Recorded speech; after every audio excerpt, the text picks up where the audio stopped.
At ang laman ng hain na kanyang mga handog tungkol sa kapayapaan na pinakamasalamat ay kainin sa kaarawan ng kanyang pag-aalay. Siya hindi magtitira neon hanggang sa umaga. So, sana hindi masyadong maraming dala nyo. Kaya kailangan natin tubusin ayon po sa kaugalian ng mga tao noong panahon nila Moses at ng mga propeta, noong panahon ng ng time past. No, tayo po ay nandito sa panahon na tinatawag na last days. At ito pong ginagawa nila ay atin po rin naman ginagawa na tayo po ay nagpapasalamat sa Panginoon.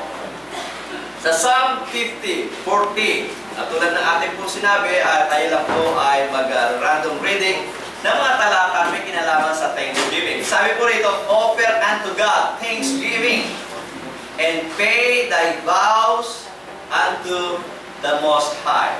Okay? Yung pay dyan po ay sundin. Kung ano man yung ipinangako natin sa Diyos, ay dapat nating tuparin. Sabi po sa Tagalog, ganito po ang ating mga basa. Awit, mga awit, Kapitulo 50, ang talataan po ay 14, ganito po ating mga basa, ihandog mo sa Diyos ang hain, pasasalamat, at tuparin mo. Ayun nga, yung dito nakalagay pay. Sa Tagalog po, tuparin. No, fulfill.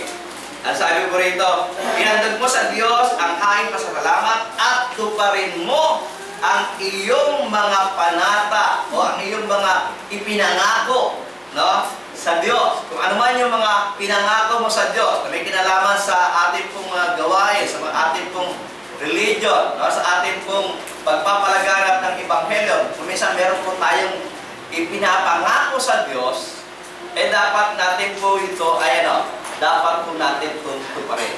Sa Old Testament, kung ano po ang kanilang ipinangako, kanila pong tinutupad. Kung tayo po ay may pinangako, dapat rin po natin itong tuparin. Meron po akong mga nakikilala na sabi, baka mag-abroad lang ako. Pagdating sa abroad, sabi, tutulong ako sa gawain ng paglilingkod. Pero pag nakapag-abroad na, kalimutan yung pagtulong niya sa gawain ng paglilingkod.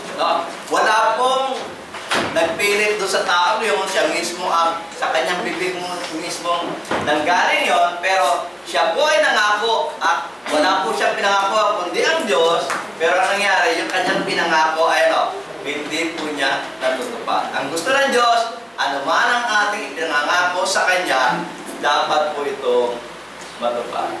Ito po isang ganti ng ating pasasalamat sa Kanya.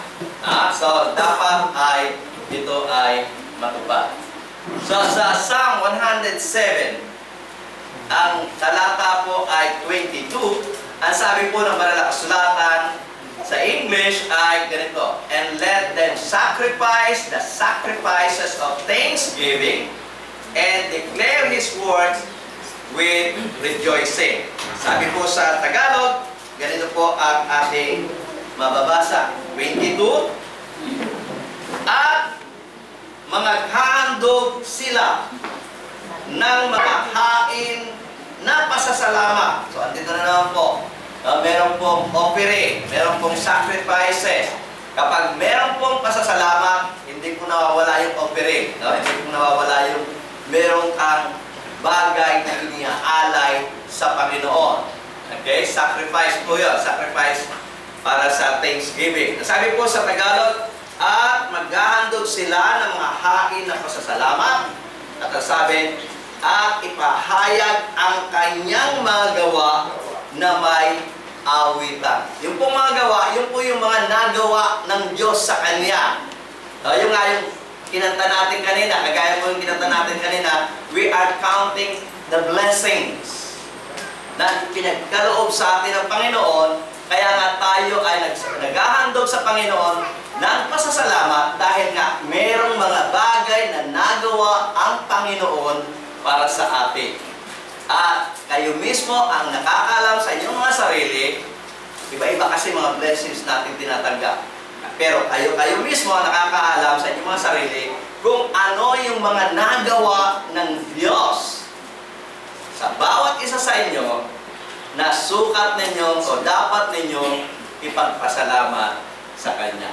Kaya tayo nagpapasalamat dahil idinideclare natin na meron tunay na nagawa sa atin ang Diyos.